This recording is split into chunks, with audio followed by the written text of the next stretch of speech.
제가 읽겠습니다. 또 내게 지팡이 같은 갈대를 주며 말하기를 일어나서 하나님의 성전과 제단과 그 안에서 경배하는 자들을 측량하되 성전 바깥마당은 측량하지 말고 그냥 두라. 이것은 이방인에게 주었은즉 그들이 거룩한 성을 42달 동안 짓밟으리라. 여섯째 나팔과 일곱째 나팔 사이에 있는 막간, 그리고 그 막간 가운데에서도 우리가 지난주에 살펴봤던 10장에 있는 내용, 작은 두루마리를 요한이 먹게 되고 새로운 선교의 사명을 받게 되는 이야기. 두 번째 환상은 두 증인의 환상이라고 불리는데 1절부터 13절이에요. 근데 이제 그 중에서 1절과 2절은 어떤 분들은 달리 분류하기도 하는데 두 개의 환상을 엮어주는 이야기라는 거예요. 막간에 있는 두 개의 이야기인데 그 두 개의 이야기를 또 엮어주는 게 1절과 2절이라는 거죠. 사실은 오늘 1절부터 13절까지를 쭉 살펴보려고 그랬는데 좀 내용이 많아요. 많기도 하지만 1절부터 13절이 11장에 요한계시록 전체에서 제일 해석이 어려운 부분이라고 얘기를 하고 이 본문을 어떻게 해석하느냐에 따라서 요한계시록 전체를 보는 눈이 결정이 돼요. 그러니까 요한계시록을 어떤 눈으로 본다 하는 게 이 본문을 해석하는데 영향을 또 줄 수 있겠죠. 그래서 이 부분을 조금 자세하게 다루는 게 좋겠다고 생각이 됩니다. 왜냐하면 앞으로도 더 그럴 것 같아요. 뭐가 어떤 새로운 게 나오죠. 미국에서 예를 들어서 베리칩이 나왔어요. 그런 이슈들이 나왔어요. 한 10년 됐을까요? 7, 8년? 그때 또 이게 사탄의 표다. 이거 받으면 안 된다. 그런 아주 보수적인 어떤 기독교의 종말론적인 사람들이 있었는데 옛날에 신용카드가 나왔을 때도 그랬거든요. 지금 바코드 다 쓰잖아요. QR코드, 교회에서 QR코드 쓰잖아요. 요즘에. 그러니까 이런 것들을 보면 얼마나 이 역사적으로 우리가 이 종말론이라고 하는 것에 의해서 많은 오해들을 하게 되고 뭐가 나오기만 하면 그리고 세상이 좀 어수선하고 혼란스러워지면 점점 사람들은 요한계시록을 들여다보게 되고 나름대로 어디서 주워들은 이야기들을 가지고 요한계시록을 적용해서 이 시대를 읽어가려고 합니다. 그 읽어가려고 하는 것, 말씀을 통해서 읽어가려고 하는 것은 굉장히 좋은 것이죠. 그렇지만 우리가 가지고 있는 지식이나 우리가 가지고 있는 들었던 많은 이야기들이 주로 미국의 세대주의로부터 나온 것들이 대부분이기 때문에 이런 이 잘못된 영향들이 사실은 한국의 장로교회라고 하지만 장로교회의 대부분의 사람들이 세대주의적인 종말론에 영향을 받았고 실제로 광주에 있는 우리 교단의 신학교죠. 광신에서 종말론을 오래도록 가르쳤던 교수도 이 학교에서 굉장히 영향력에 있는 분이었지만 그분이 사실은 세대주의 종말론을 굉장히 많이 가르쳤던 분입니다. 그러니까 참 이게 어려운 일이에요. 어려운 일이고 그렇기 때문에 우리가 하나님의 말씀을 제대로 보는 것은 굉장히 중요해요. 그러면 종말론과 같이 어려운 부분들, 어떤 분들은 요한계시록에 대해서 주석을 쓰기를 고사했을 만큼 어려운 책인 거 그래요. 맞아요. 그렇지만 하나님께서 요한계시록을 우리에게 주신 것은 하나님의 백성들을 위해서 주신 것이죠. 1세기 말의 성도들만을 위해서 주신 것이 아니라 모든 시대의 모든 하나님의 백성들을 위해서 주신 것이 맞습니다. 그렇다면 우리가 이것은 이거야, 이거 하고 반대하는 사람은 전부 용납할 수 없어. 너는 그리스도인이야. 이렇게 볼 수 있는 것은 아니에요. 그리스도의 육체적인 부활을 부정한다든지 그리스도께서 재림하신다는 것을 부정한다든지 이런 근본적으로 그리스도인으로 용납할 수 없는 그런 신앙의 고백을 부인하는 사람들이 있을 수 있죠. 그러나 여기서 어떤 부분에 있어서 다른 해석이 가능한 것들이 있습니다. 심지어 세대주의도 온건한 세대주의들을 우리는 그리스도인이라고 보지 그리스도인이 아니라고 보지 않습니다. 그러나 분명한 것은 어떤 것이 정말 이 말씀을 통해서 하나님께서 우리가 지금 살아가고 있는 이 시대를 혹은 역사를, 왜냐하면 요한계시록은 종말에 관한 이야기만이 아니라 역사에 관한 이야기입니다. 역사를 어떤 관점으로 볼 것인가, 이것은 역사 철학의 문제이기만 한 것이 아니라 기독교 역사 철학이 분명히 있죠. 어떤 사람들은 역사는 순환한다고 보기도 하고 직선사관이라는 것은 근본적으로 기독교적인 사관인 것이죠. 그러니까 역사는 도대체 이 직선사관이라고 할 때 시작이 있고 끝이 있다고 할 때 시작이 있고 끝이 있는데 그 사이에 어떤 패턴이 있는가 혹은 어떤 일들이 어떤 방식으로 일어나는데 그것을 우리는 어떻게 해석할 것인가 하는 문제들이 굉장히 중요하고 이것은 하나님의 말씀을 통해서 우리에게 가르쳐 주신 부분만큼은 우리가 이해할 필요가 있는 것입니다. 생각해 보십시오. 저도 여러분들도 아마 그러셨겠지만 어저께도 뉴스를 그렇게 많이 보지는 않습니다. 머리만 아프죠, 사실은. 광화문에서 그 많은 기독교인들이 그들 중에 얼마나 많은 참된 그리스도인이 있을지는 저는 모르겠습니다. 제가 오늘 좀 심한 소리를 하지만 여러분, 이게 기독교인가? 그들은 기독교라고 하는 생각을 가지고 신앙심으로 하지만 이게 기독교인가? 이런 생각을 하지 않을 수가 없는 것이죠. 이렇게 혼란스러운 때에 우리가 정신을 똑바로 차리고, 그러면 보세요. 예수 안 믿는 사람들 욕 열심히 합니다. 그러니까 예수 믿는 사람들이라고 할 때 그러면 저것이 무엇인가 하는 것을 보는 것도 있지만 정말 중요한 것은 뭔가 하면 분별도 해야 하지만 그러면 나는 뭔가 이런 생각을 해야 하는 것이죠. 나는 그리스도인으로서 어떻게 살아가고 있는가? 사실 성경은 누군가를 분별하고 판단하기 위해서도 필요합니다. 그러나 정말 중요한 것은 하나님께서 하나님의 백성에게 하시는 말씀이거든요. 이 말씀을 우리가 잘 듣는 것은 굉장히 중요합니다. 지난주에 우리가 살펴본 말씀 가운데 작은 두루마리를 먹은 요한이 그것이 입에서는 달고 배에서는 썼다, 그렇게 얘기를 했습니다. 쓴맛이 들어서가 아니고 쓴맛을 계속 생각하게 되더라고요. 목회 서신에도 썼습니다마는 윌리엄 핸드릭스는 이렇게 말합니다. 11장은 참된 교회가 구원의 단복음을 전파하는데, 스윗한 복음을 전파하는데 견뎌내야 할 쓴 인내에 대해서 진술하는 장이다. 복음은 달아요. 복음은 기쁜 소식이에요. 복음은 우리를 기쁘게 해요. 그러나 그 복음을 가지고 살아가야 하고 그 복음을 전파하는 삶 속에서 우리는 인내를 경험하는 것이죠. 인내는 쓰죠. 인내는 달지 않습니다. 오늘 우리가 살펴보는 이 짧은 2절의 본문 내용은 이렇습니다. 작은 두루마리를 먹고 사명을 받은 요한에게 이제 하나님께서는 작은 갈대 하나를 주시면서 지팡이 같은 갈대인데 우리가 이해가 안 가죠. 갈대는 꺾어지는 건데 약간 요단 계곡에서 자라는 갈대는 좀 대나무같이 세대요. 그렇게 써 있어요.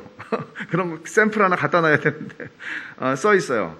그리고 보통 이제 긴 자가, 요즘 같으면 줄자 같은 게 있으니까 괜찮은데 주로 측량을 할 때 이거를 썼다는 거죠. 그러면 그렇게 쓸 만큼 이게 대나무같이 좀 쓸모 있는 자의 기능을 할 수 있는 것이었는데 그걸 주시면서 측량을 요구하시는데 하나님께서 보세요. 뭐를 측량하고 뭐를 측량하지 말라고 그럽니다. 성전과 제단과 그 안에서 경배하는 자들을 측량하라. 그러나 성전 바깥 마당은 측량하지 말고 그냥 두라 말합니다. 성전 바깥 마당은 이것은 이방인에게 주었기 때문에 그들이 거룩한 성을 42달 동안 짓밟으리라. 이 말씀을 생각하세요. 이 본문이 요한계시록에서 제일 어려운 본문이에요. 그러니까 요한계시록이 제일 어려운 책이라면 그 중에서 제일 어려운 본문이에요. 어려운 얘기예요. 42달은 뭐지? 언제를 가리키는 거지? 문자적인 42달인가? 아니면 어떤 상징적 기간인가? 또 여기서 얘기하고 있는 측량하라고 그런 것은 무엇이고 측량하지 말라고 하는 것은 어떤 의미인가? 또 측량하라고 한 대상인 성전과 제단과 그 안에 경배하는 자들은 누구이며 측량하지 말고 그냥 내버려두라. 이방인들이 짓밟을 거다. 42개월 동안에. 그렇게 말한 바깥마당은 무엇을 의미하는가 하는 문제들은 사실은 굉장히 중요한 문제입니다. 먼저 보편적으로 그냥 우리가 들었음직한, 그냥 어디서 들었음직한 이런 해석들을 먼저 제가 말씀을 드릴게요. 그것은 가장 많은 사람들이 받아들이는 것이 미래주의 해석인데 여기에 세대주의도 들어가 있어요. 근데 여기 이제 이 안에서도 뭐 세부적인 해석이 굉장히 많습니다. 용납이 될 수 있는 것도 있고 되지 않는 것도 있고 그래요. 근데 여기 기본적으로 미래주의적 해석이라는 거는 요한계시록이 다루고 있는 거는 주님이 재림하시기 전에 일정 기간에 대한 이야기다 하는 관점이에요. 근데 이 관점을 가지고 있는 사람들의 대부분은 문자적인 해석을 합니다. 보세요. 요한계시록에는 얼마나 많은 상징이 나와요. 숫자라든지 또는 뭐 지명도 마찬가지예요. 큰 성 바벨론이 무너졌다. 18장에 할 때 바벨론이 무너진 건 어느 옛날이거든요. 그 바벨론이라고 하는 것은 하나님을 대적하는 이 세상의 질서를 얘기하는 것입니다. 총칭하는 것입니다.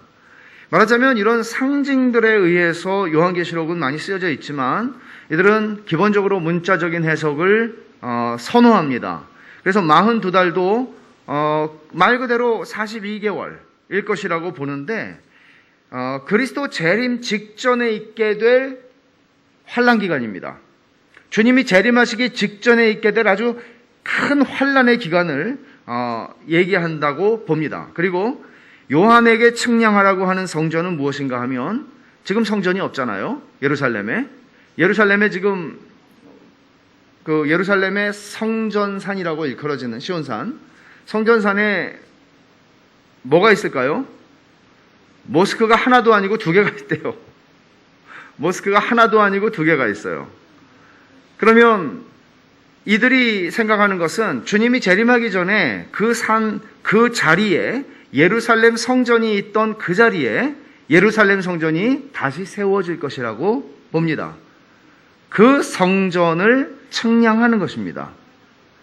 그러면 성전을 측량한다. 여기 측량한다는 말은 구약시대부터 여러 번 나오는 말이지만 측량한다는 것은 이런 거예요. 하나님이 내 소유권을, 그러니까 내 땅을 한번 재봐라 이런 거죠. 그러면 이 땅에 아무도 들어오지 마시오 하는 자기의 소유권을 주장하고 그 소유를 보호하시겠다는 의미로 측량하라는 말을 써요. 그러니까 측량한다는 것은 하나님이 성전과 제단과 그 안에 경배하는 자들을 내 것이라고 말씀하시고 그들을 보호하시겠다는 말씀을 하시는 것인데, 여기서 보호한다는 것은 보세요. 42개월 동안 굉장한 박해와 핍박과 어려움들이 주어질 거란 말이에요. 근데 그때 하나님께서 내 백성을 보호하시겠다는 뜻이죠. 근데 어떻게 보호하세요? 영적으로만이 아니라 물리적으로도 건드릴 수 없도록. 그런 관점에서 보는 것이에요. 디테일하게는 약간 이 안에서도 차이들이 좀 있지만 일반적인 얘기를 제가 하는 것입니다. 성전 바깥마당은 측량하지 말고 그냥 두라고 하셨습니다. 이것은 그러니까 성전 안에 있는 경배하는 자들은 누군가 하면 예수님을 믿는 유대인이고요. 지금 유대인에 대한 얘기를 한다는 거예요. 이 세대주의가 보는 입장은. 그리고 성전 바깥마당에 있는 자들은 누군가 하면 하나님을 믿지 않는 유대인들이에요. 그러면 그들은 측량하지 말고 버려두고 이방인들이 그들을 짓밟을 거다 42개월 동안. 그러면 그들은 다 굉장한 환난 속에서 죽어나가거나 고난을 당한다는 것이죠. 믿지 않는 유대인들은. 그러나 믿는 유대인들은 성전 안에서 하나님을 예배함으로써 그들을 하나님께서는 보호하실 것이다. 이방인은 적그리스도가 다스리는 불신 세상을 가리킵니다. 생각해 보세요. 이런 관점이 사실은 제일 보편적으로 많이 사람들이 생각하는 것인데요. 주님 재림 전에 예루살렘 성전이 있던 자리에 성전이 세워지려면 어떤 일이 있어야 할까요? 전쟁이 있어야죠.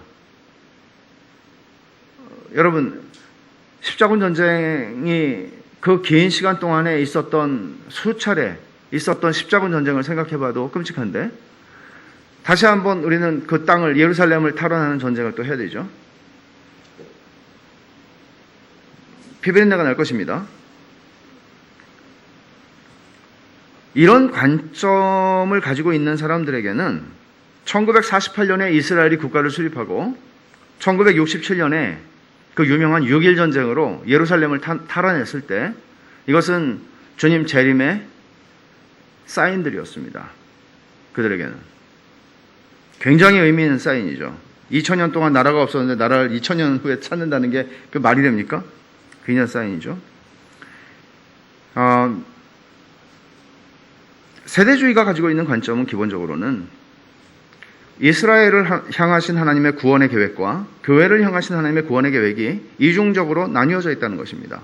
그러나 우리가 일반적으로 성경에서 보는 것은 뭔가 하면 영적인 이스라엘로 하나님께서 각 나라와 민족과 백성과 방언 가운데에서 사람들을 교회로 불러 모으셨고, 예수님께서도 너희는 가서 모든 족속으로 제자를 삼아 아들과 아들과 성령의 이름으로 세례를 주라 말씀하신 것처럼 하나의 교회가 있을 뿐이고, 거기에는 유대인이나 이방인의 구별이 없고, 에베소서 2장에서 바울이 말씀한 것처럼 유대인과 이방인을 막고 있는 장벽인 막힌 담을 예수 그리스도께서 십자가에서 허물어내셨다. 그러므로 너희는 이제는 이방인도 없고 이 안에 외인도 없다. 그렇게 말씀하시는 것이죠. 그것이 교회입니다. 이방인과 유대인과 그들이 섞여서 하나님의 교회를 이루어가는 것입니다. 그러나 이들은 앤서니 후크마가 말한 것처럼 성경이 이스라엘에 대해서 말할 때는 교회에 대해서 말하지 않으며, 성경이 교회에 대해서 말할 때는 이스라엘에 대해서 말하지 않는다. 말하자면 우리는 신약 성경에서 이스라엘이라는 단어가 나오면 이것이 육신적인 이스라엘을 말하는가, 영적인 이스라엘인 교회를 말하는가 하는 것을 생각합니다. 그러나 이스라엘은 이스라엘이고 교회는 교회라는 것이죠. 갈라디아서를 마치면서 바울 사도는 하나님의 이스라엘에게 복이 있기를 축복합니다.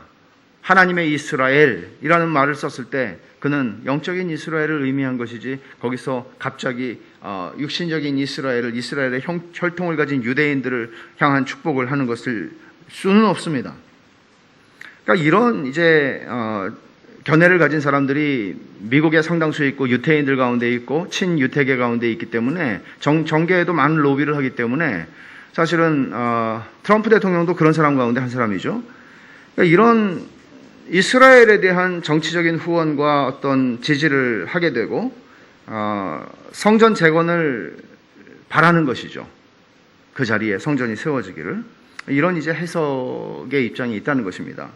그러나 이것이 정말 성경적인가? 이런 질문들 몇 개만 던져봐도 알 수가 있습니다. 왜 주님이 십자가에서 죽으실 때 성전 휘장이 찢어졌을까요? 주님이 죽으셨을 때 성전의 휘장이 찢어진 이유가 뭡니까 갑자기? 그리고 바울 사도가 아까 제가 말씀드렸지만 예수님의 죽으심이 막힌 담, 유대인과 이방인을 가로막고 있는 장벽이 막힌 담을 헐었다고 그랬을 때 그 이유가 뭡니까? 왜 그렇게 설명을 한 겁니까? 또 주후 70년에 성전이 완전히 파괴됐죠. 주후 70년에. 이제 요한계시록을 과거주의적으로 해석하는 분들은 요한계시록이 60년대에 쓰여졌을 것이라고 봅니다. 그래서 지금 성전을 측량하라고 그랬을 때 요한은 아직 70년에 무너지지 않은 성전, 그 성전은 무슨 성전이에요? 헤롯 성전이죠. 그 거대한 헤롯 성전을 측량하라고 했다고 해석을 하는데, 사실은 요한계시록은 90년대 후반에 쓰여진 책이기 때문에 그렇게 해석하는 것도 합당하지는 않습니다. 그럼 하나님께서 왜 성전이 70년에 허물어지는 것을 다시 느부갓네살에 의해서 주전 586년에 허물어졌는데 또 허락하셨는가? 그리고 주님이 왜 그걸 예언하셨는가? 마태복음 24장 2절에 보면 도리에 돌 하나 남지 않을 거다, 이 훌륭한 성전이, 그렇게 말씀하셨거든요. 그리고 히브리서 기자는 왜 그리스도의 죽으심이 모든 제사를 완성한 것이라고 말씀하는가? 성전이 다시 세워질 이유가 없다는 것이죠. 그러면 본문을 어떻게 이해하는 것이 바른 이해인가? 묵시문학이라고 하는 요한계시록이 속해 있는 특히 그 유대인들 가운데 그런 묵시문학의 장르가 있었는데, 이것의 바른 해석 방식은 대개는 문자적인 해석이 아니라 상징적인 해석입니다. 그러면 지금까지도 우리가 봤지만 상징들이 굉장히 많잖아요. 말들이 나오고 색깔들이 다른 말들이 나오는데 이것을 어떻게 해석할 것인가 하는 문제들, 다 상징입니다. 근데 분명한 것은, 이 본문이 말하는 것은 불신 세상이 교회를 박해할 것이다 하는 메시지는 분명해요. 근데 이 해석이 성전과 제단과 경배하는 자들, 성전 바깥 마당까지를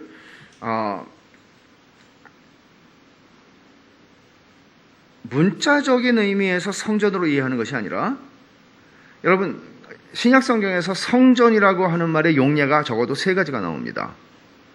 어떤 게 있을까요? 신약 성경에서 성전이라는 말을 쓸 때 예수님께서 성전된 자기 육체를 가리켜 말씀하셨다고 할 때 부활하신 당신의 육체가 성전인 것을, 완성된 성전인 것을 말씀하신 적이 있어요. 요한복음 2장 21절이죠. 그 다음에 두 번째로 성전이라는 말을 쓸 때에 그것은 그리스도의 몸을 가리켜서 성전이라고 얘기를 했죠. 너희가 하나님의 성전인 것을 알지 못하느냐 그랬어요. 그러니까 우리의 몸을 마음대로 어디 창기에게로 가고 어디 음행을 행하고, 아니 내가 영적으로 죄를 짓지 않으면 되지 몸으로 짓는 죄가 무슨 죄야, 이렇게 이해하는 사람들이 있었단 말이죠.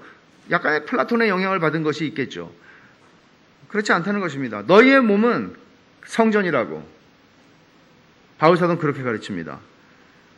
세 번째로 성전의 용례는 교회를 가리키는 것입니다. 에베소서에서는 이렇게 말씀했습니다. 그 안에서 건물마다 서로 연결하여 주 안에서 성전이 되어가고 너희도 성령 안에서 하나님의 거하실 처소가 되기 위해 그리스도 안에서 함께 지어져 간다. 그러니까 너와 내가 함께 성전이 되어간다는 것이죠. 우리가 한 사람 한 사람이 벽돌과 같이, 한 사람 한 사람이 돌과 같이 그리스도를 중심으로 해서 우리가 성전이 되어간다는 것이에요. 여기 하나님이 거하신다는 얘기죠. 성전의 의미는 하나님의 임재죠. 그러면 이 세 가지 용례 가운데에서 오늘 이 본문에서 얘기하고 있는 성전이 어떤 것을 의미하는가라고 할 때 이것은 하나님의 교회를 의미하는 것입니다. 하나님의 백성들을 의미하는 것입니다.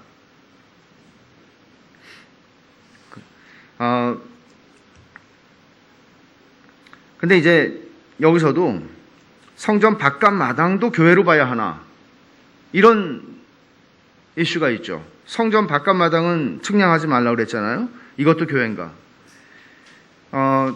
솔로몬 성전은 규모가, 성막에 비하면 규모가 어마어마했죠. 근데 거기에는 뜰이 두 개가 있는데 안뜰과 바깥뜰밖에 없었어요.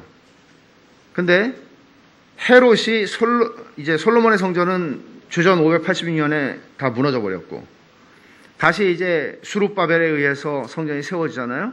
제2성전이라고 그러죠. 제2성전이 세워진 거를 헤롯은 출신이 유대인이 아니에요. 이 사람은 에서의 후손인 에돔 족속이에요. 그러니까 에돔 족속으로서 유대의 왕으로 인정을 받았기 때문에 로마의 후원을 얻어서, 그러니까 이 사람은 유대인들의 환심을 사기 위해서 할 수 있는 게 뭐가 있을까요? 성전을 확장하면 되죠. 성전을 멋있게 져주면 되죠. 그래서 성전이 이게 완공될 때까지 한 70년 걸렸다든가 무지하게 오래 걸린 거예요. 그래서 이거를 그러니까 AD 70년에 이게 무너지잖아요, 이 성전이. 근데 무너지기 한 5년 전에 완공이 돼요. 거대한 구조죠. 거대한 성전을 만들었다고요. 근데 이 성전에는 뜰이 4개나 있었어요. 제일 안쪽에는 제사장의 뜰, 그 다음에 이스라엘의 뜰. 이스라엘의 뜰이라는 건 남자의 뜰을 의미합니다. 그리고 여인의 뜰이 있어요. 그리고 담이 있어요, 담. 그리고 담 밖에 이방인의 뜰이 있어요. 그러니까 이방인의 뜰이라는 거는 유대교로 개종한 이방인들, 그들이 거기서 하나님을 경배하는 겁니다. 근데 그 담에는 이렇게 새겨져 있다는 거죠. 이 선을 넘어서 들어오는 이방인은 저주를 받고 죽을지어다, 이렇게 써있다는 거예요. 그러니까 못 들어가요. 차별이 있는 거죠. 1등 시민과 2등 시민의 차별이 있는 거예요. 제사장 1등 시민, 둘째는 남자, 셋째는 여자, 그 다음엔 이방인. 근데 이방인의 뜰이 성전의 담벼락 바깥에 있긴 했지만 이 모두가 다 사실은 성전의 영내로 여겨졌습니다. 이런 의미에서 보면 오늘 본문에서 얘기하고 있는 것도 성전 바깥마당이라고 한 것이 아마도 이방인의 뜰을 가리키는 것으로 이해하기가 굉장히 쉬울 텐데, 이것은 역시 성전의 영역으로 이해할 수 있을 것입니다. 그러니까 교회라고 하는 것으로 성전을 이해할 때, 그러면 성전 바깥마당도 교회라고 이해할 수 있을 것입니다. 이런 긍정적인 부분이 있다는 것이죠. 그래서 이 본문을 해석하는 두 가지, 받아들일 수 있는 해석을 두 개를 제가 제시를 할게요. 이건 무슨 얘기인가 하면 제 생각에는 후자 쪽이 훨씬 더 가능한 해석이라고 봅니다. 그러나 첫 번째로 해석하는 분들이 계신데 그런 해석도 얼마든지 가능하고 성경의 원리, 전체적인 원리를 볼 때 틀리다고 말할 수 없는 해석이라는 것입니다. 중요한 거죠. 성경을 한 구절을 가지고 보는 게 아니고 전체를 가지고 봐야 되거든요. 그러니까 그런 점에서 제가 두 가지 해석을 좀 여러분에게 제시를 할 텐데, 첫 번째는 뭔가 하면 이게 이제 성전과 그 제단과 그 안에서 경배하는 자들, 그리고 측량하지 말아야 할 대상인 성전 바깥마당을 어떻게, 이 차이가 무엇인가에 따라서 이제 지금 두 가지 해석이 나오는데, 첫 번째 해석은 뭔가 하면 성전과 제단과 그 안에 경배하는 자들을 측량하라고 했는데 이 사람들은 참교회입니다. 그렇다면 바깥 영역, 이방인의 뜰도 교회라고 그랬죠? 근데 이곳을 지칭하는 성전이라는 개념, 교회라는 개념은 사실은 거짓 교회입니다. 거짓 교회라는 것은 무엇인가 하면 명목상의 신자입니다. 아예 거짓 교사가 세워서 거짓 교사가 끌고 가는 교회들도 있겠죠. 저는 몰랐어요. 교회에서 또 감염 이게 막 확산이 되는구나. 근데 어저께 분당에서 목회하시는 목사님이 전화를 하시면서 그 교회도 그거 사입이 이단 같은 교회입니다. 무슨 교회죠? 성남인가 어디서 나온 교회 있죠? 우리 교회인가? 우리 제일 교회인가? 그래서 이 교회는 무슨 교회지? 그리고 들어가 봤어요. 그랬더니 그 메시지가 이런 거예요. 여러분, 예수 믿는 것의 목적은 구원입니다. 그리고 두 번째는 이 땅에서 잘 먹고 잘 사는 겁니다. 이 땅에서 잘 먹고 잘 못 사는데 천국 가서 잘 산다? 글쎄, 제가 지금 비슷하게 하는 거예요. 굉장히 한 번 들었는데 말을 얼마나 잘하든지 글쎄, 가봐야 알지. 이 땅에서 잘 먹고 잘 사는 게 예수 믿는 목적이에요. 그 사람에게는. 그리고 그 교회에 모이는 1000명 이상의 교회도 제법 커요. 거기에 그리스도인들이 있을까요? 저는 없다고 단언합니다. 그건 기독교가 아닙니다. 소위 복음과 섞여 있는 번영신학의 문제도 심각하지만 이렇게 대놓고 하는 데도 있구나. 그런데 저런 데에 사람들은 열광하는구나. 놀라운 일이죠. 말하자면 그런 교회입니다.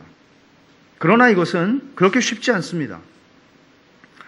예배당을 매주일 출석할 수 있습니다. 빠지지 않고 평생.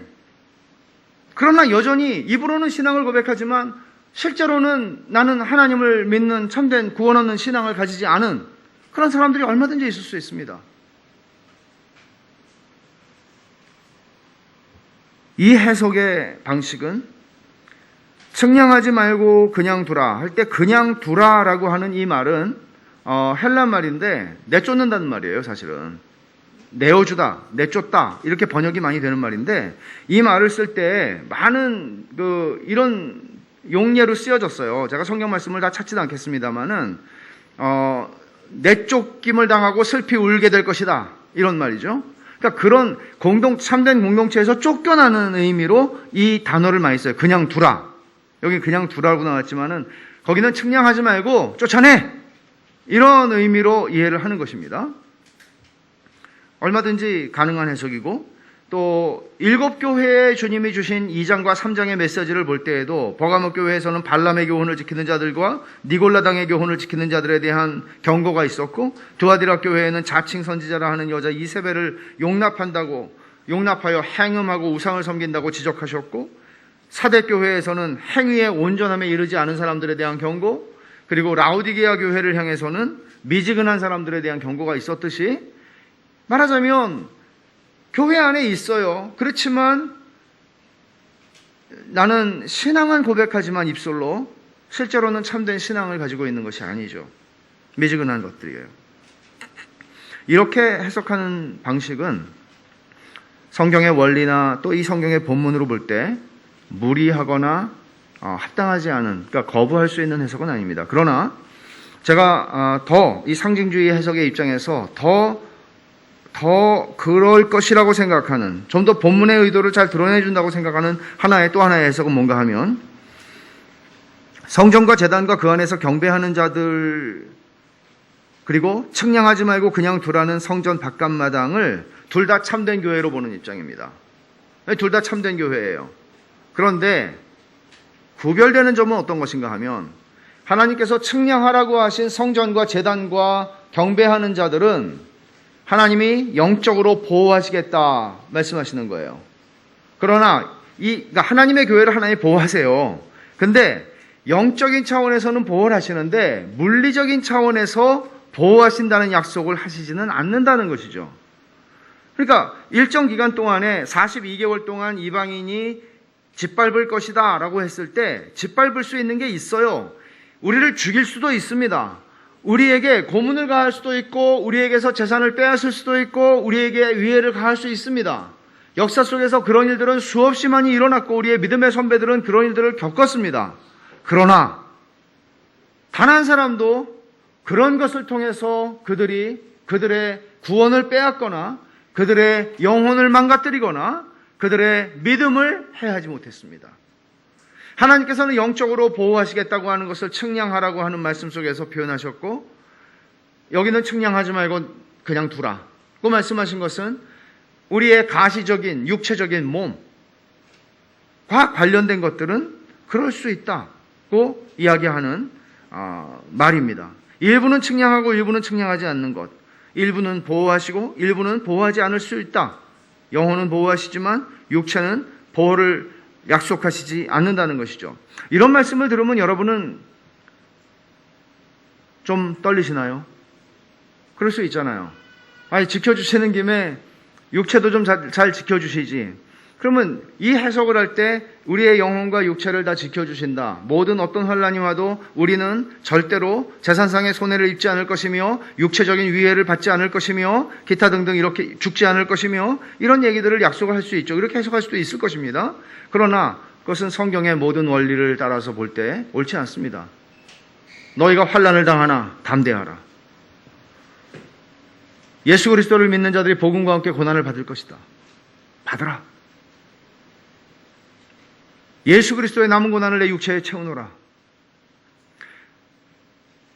환난은 인내를, 인내는 연단을. 우리가 오늘 읽은 말씀 아닌가요? 환난은 인내를, 인내는 연단을. 그렇습니다. 우리가 그리스도를 믿음으로 말미암아 의롭다함을 받고 하나님과 화목한 자가 되었다 할지라도 여전히 우리에게는 환난이라는 것이 존재한다는 것이죠. 없지 않습니다. 그것은 다양한 방식으로 우리의 삶 속에서 관계의 어려움과 건강의 어려움과 경제적인 어려움과 기타 등등 여러 가지의 문제들로 우리를 힘들게 만들 수 있는 것들이 있다는 것입니다. 그러나 분명한 것은 하나님께서 우리의 영혼을 지키십니다. 이것은 7장에서 이마에 인침받은 사람들을 하나님께서 보호하신다는 말씀이나 9장 4절에서 이마에 인침을 받지 않은 사람들만 행하라고 하시는 말씀하고도 맥을 같이 합니다. 여기서 그냥 두라라고 하는 이 말씀도 반드시 아까 얘기한 것과 같은 쫓아낸다는 의미, 그렇습니다. 쫓아낸다는 의미인데 이런 의도로도 쓰였습니다. 포도원 농부의 비유를 보면 못된 농부들이 주인이 종을 보내니까 종을 때려가지고 내쫓습니다. 그러자 아들을 보냅니다. 내 아들에게는 어떻게 하지 못하겠지. 그게 메시아 예수 그리스도를 보내신 것을 비유로 말씀하신 것이죠. 아들을 보냅니다. 그러자 내쫓아서 죽입니다. 그 내쫓았다고 하는 말이 같은 말, 에크발로라고 하는 단어가 여기 사용되고 있습니다. 주님이 나사렛 회당에서 설교를 하셨을 때 사람들은 예수님을 동네 밖으로 내쫓아서 절벽에 떨어뜨리려고 했습니다. 거기서도 예수님을 내쫓았다고 하는 말이 같은 말이 쓰였습니다. 스데반이 설교를 했을 때 스데반을 죽이려고 사람들은 그를 내쫓았습니다. 거기서도 동일한 단어가 사용되었습니다. 어떻게 쓰일 수 있다는 것이죠? 내쫓는 것이기는 한데 이것은 교회에 대한 박해를 의미하는 용례로도 사용되었다는 것입니다. 그러니까 교회는 이게 쓴맛이에요, 사실은. 우리가 두 증인 환상에서도 계속 보게 될 주제인데 복음의 쓴맛이죠. 달았어요. 복음은 정말 달아요. 근데 그 복음을 가지고 이 땅을 살아간다는 것은 이런 일들이 있을 것이라는 말을 해주는 것입니다. 쓴맛이라는 것은 그냥 나왔다가 없어진 말이 아니라 그 다음을 설명하기 위한 이야기라는 것이죠. 그러면 교회는 역사적으로 보면 겉으로 그냥 보면 빌빌하는 것 같아요. 근데 여러분 정말 놀라운 거는 그렇게 극심한 박해를 300년 동안 로마 제국에서 받고도 망하지 않았다. 중국의 모택동이 중국을 공산화시키고 나서 선교사들이 다 철수하고 나중에 주계장막이 거치고 나서 열어보니까 세상에 거의 1억 가까운 그리스도인들이 있더라. 도대체 어떻게 설명할 수 있는 겁니까? 분서갱유 같은 일들을 모택동 정권이 하지 않았습니까? 성경이란 성경은 다 찾아다가 불사르고 없애지 않았습니까? 근데 어떻게 복음이 그렇게 확장될 수 있습니까? 역사가인 시오노 나나미도 희한하다고 그랬습니다. 기독교를 싫어하는 이 여류 역사가가 로마인 이야기에서 이 희한하다, 기이하다.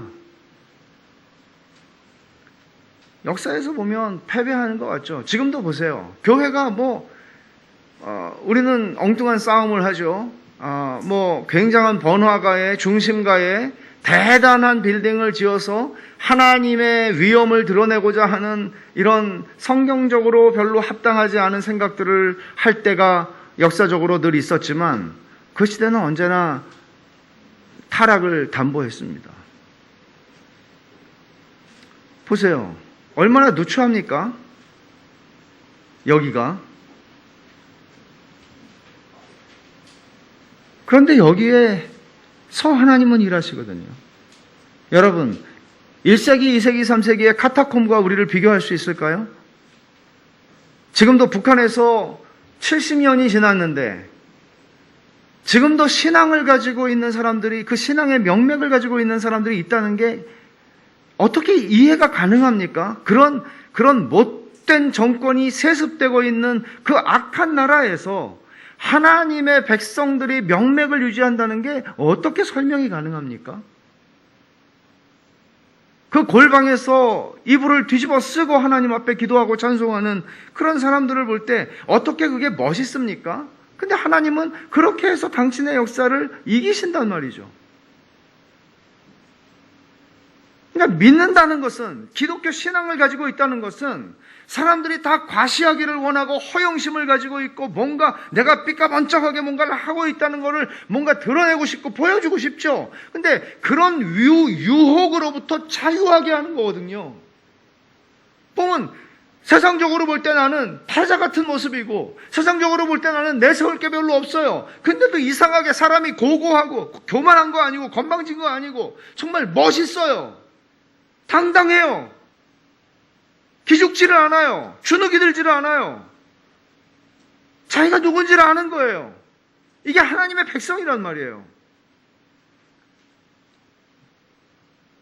이제 두 구절의 전체적인 맥락을 여러분이 이해하셨을 텐데 2절 하반절에서 그들이 거룩한 성을 42달 동안 짓밟으리라고 한 말씀을 보면 이것은 거룩한 성이 뭘 가리키는가, 그리고 짓밟힌다는 게 무슨 뜻인가, 우리가 이 이야기를 요한계시록의 후반부에서 자세히 보게 될 것입니다. 그래서 요한계시록이 얼마나 큰 위로가 되는지 몰라요. 바깥 마당을 측량하지 않고 내준다. 이것이 물리적인 보호를 약속하시는 것은 아니다라는 말을 의미한다 그랬죠. 그것처럼 이방인에게 42달 동안 짓밟힐 거룩한 성도 문자적인 예루살렘을 가리키는 건 물론 아닙니다. 하나님의 백성을 가리키는 말입니다. 이것도 하나님의 백성들을 세상이 짓밟을 것이라는 얘기입니다. 42달. 다니엘 8장 13절을 잠깐 찾아봅시다. 다니엘 8장 13절.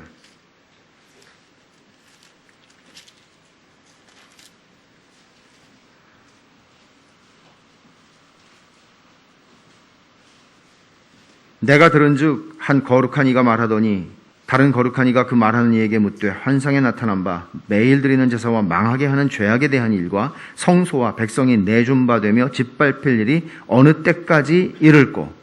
백성이 짓밟히게 되는 일이 어느 때까지? 라고 지금 질문하고 있죠. 그러면 여기 펴놓고요. 요한계시록 10장 7절 우리가 읽은 말씀인데 10장 7절로 한번 가서 잠깐 봅시다. 여기 뭐라고 얘기를 하나 하면 일곱째 천사가 소리내는 날 그의 나팔을 불려고 할 때 하나님이 그의 종 선지자들에게 전하신 복음과 같이 하나님의 그 비밀이 이루어지리라. 그때 다 성취가 된다. 그러면 언제까지? 이게 일곱째 나팔이 부는 거는 주님 재림하시는 거거든요.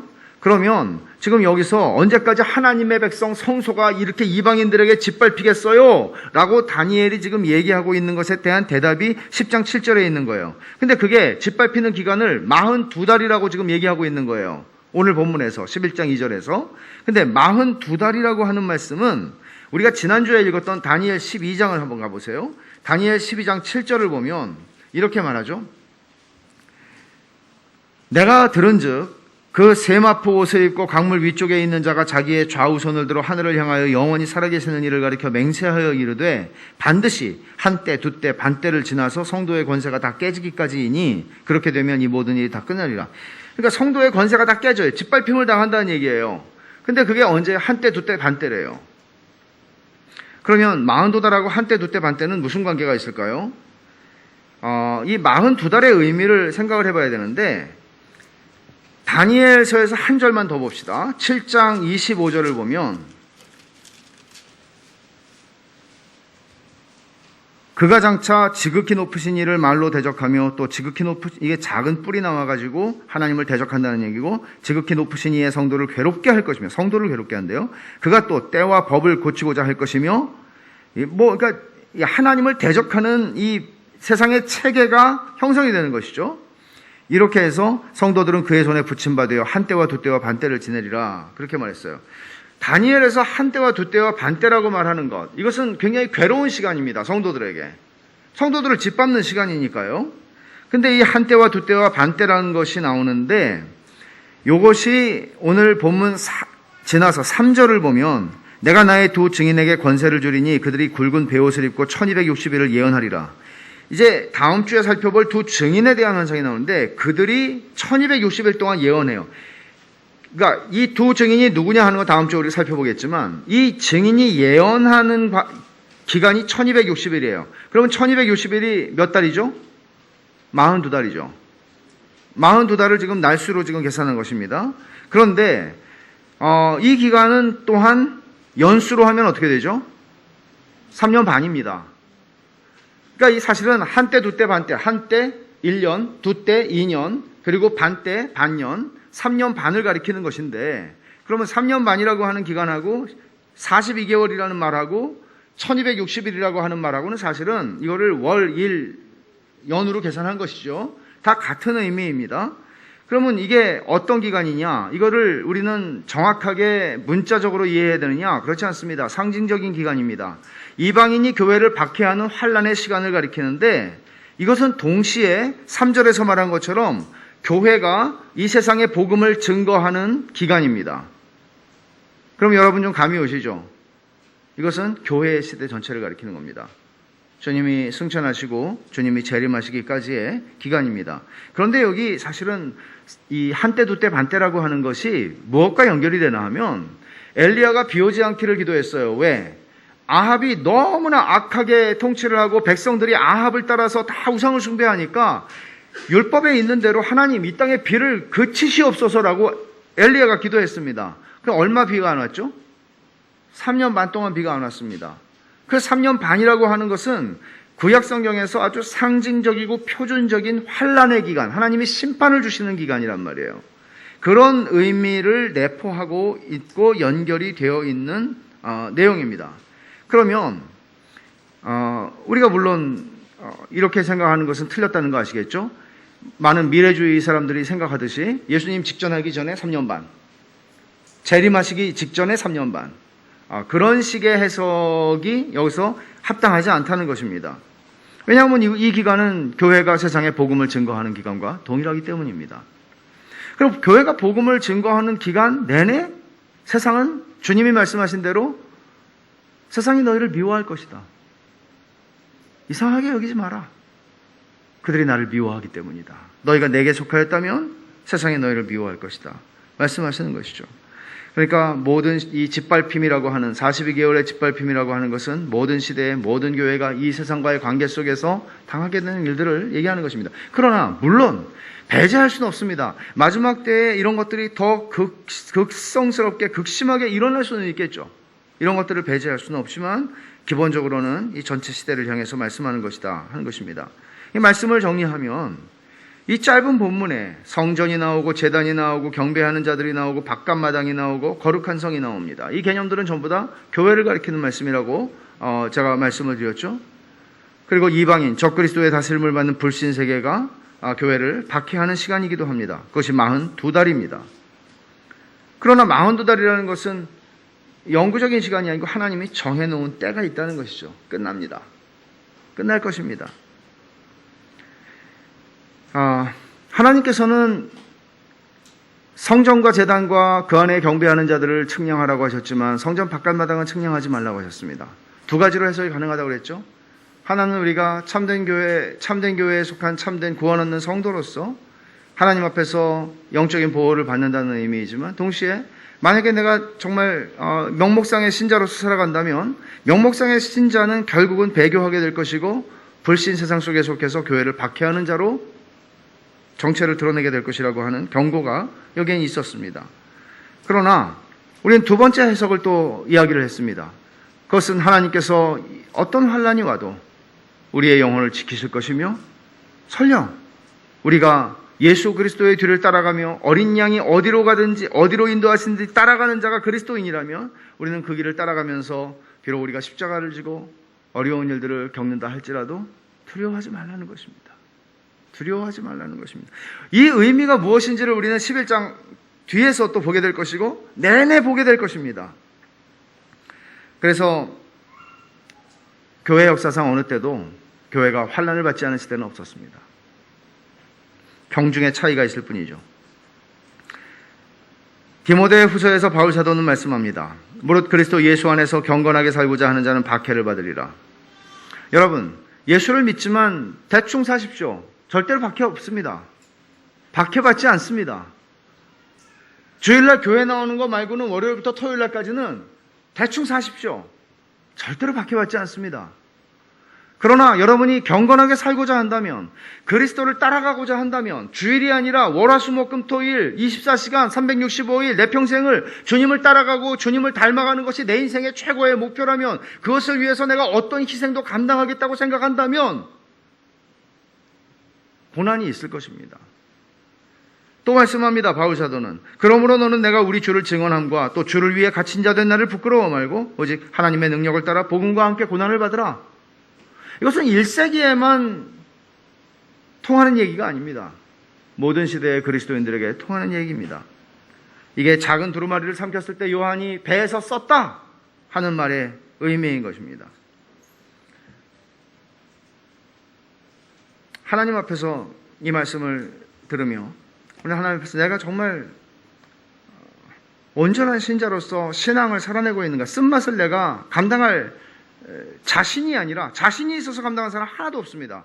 내가 쓴맛을 피해가고자 살아가고 있는 건 아닌가, 하나님의 말씀을 유희하고 있는 건 아닌가, 그 말씀을 내가 에브리데이 나의 삶 속에서, 내 부부관계 속에서, 부모와 자식관계 속에서, 내 직장의 관계 속에서 내가 그 말씀을 살아내고 있는가, 살아내고자 하는가, 중요한 것이죠. 그리고 한 가지 질문을 드리면서 마치고 싶은데, 요한계시록을 제가 여러 번 말씀드리지만 위로의 책입니다. 그러나 이 위로는 믿음으로 살기 원하고 그리스도가 어디로 인도하시든지 그리스도를 따라가기를 원하는 사람들을 위로하는 책입니다. 내 뜻대로 살기를 원하는 자들을 성경은 위로하지 않습니다. 내가 내 인생의 주인이 되고 내가 내 인생에 원하는 것들을 내 마음대로 하고 살겠다고 생각하고 내가 가진 모든 것이 나의 것이라고 생각하는 사람들을 성경은 위로하지 않습니다.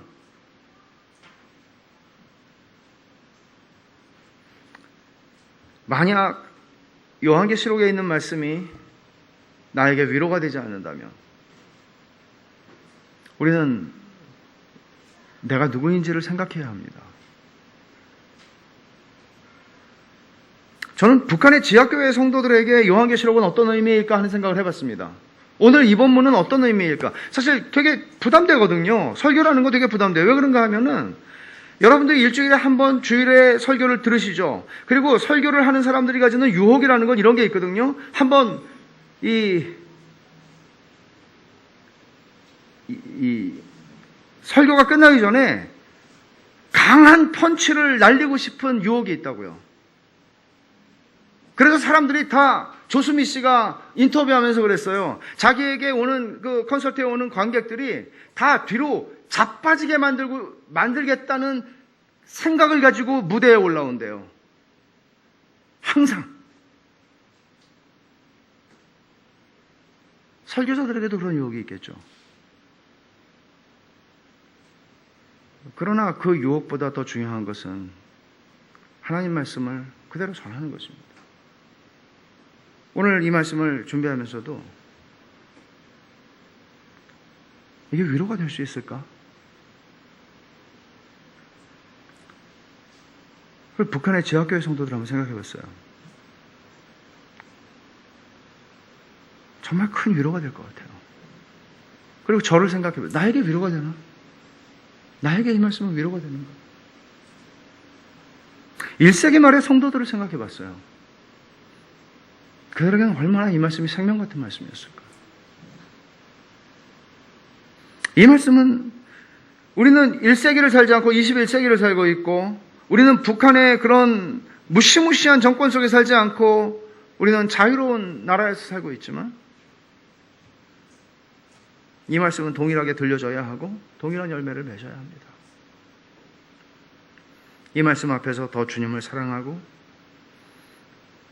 그 사랑과, 주님의 사랑과 믿음을 배반하지 않고 내가 살겠다.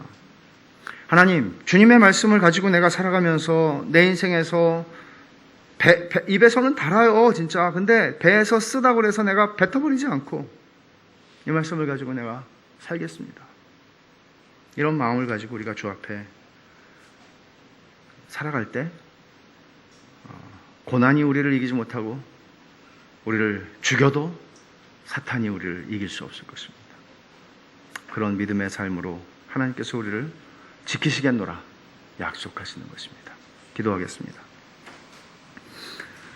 여러분, 이 시간에 우리 통성 기도를 하지 말라니까 정부에서 통성으로 기도는 하지 않지만, 우리 이 시간에 이 들은 말씀을 생각하면서 한번 잠깐 기도했으면 좋겠습니다. 하나님께서 여러분에게 무엇을 말씀하셨습니까? 하나님께서 여러분에게 말씀하신 것이 있지 않습니까? 우리 개개인에게 또 교회에게 하나님께서 말씀하십니다. 여러분, 믿음이 없다고 느껴지면 믿음을 더 구하십시다. 더 견고한 믿음을 구하십시다. 하나님, 쓰다고 뱉지 않게 해주십시오.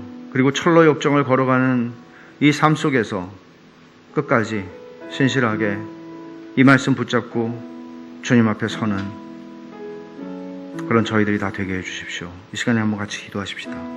기도하겠습니다.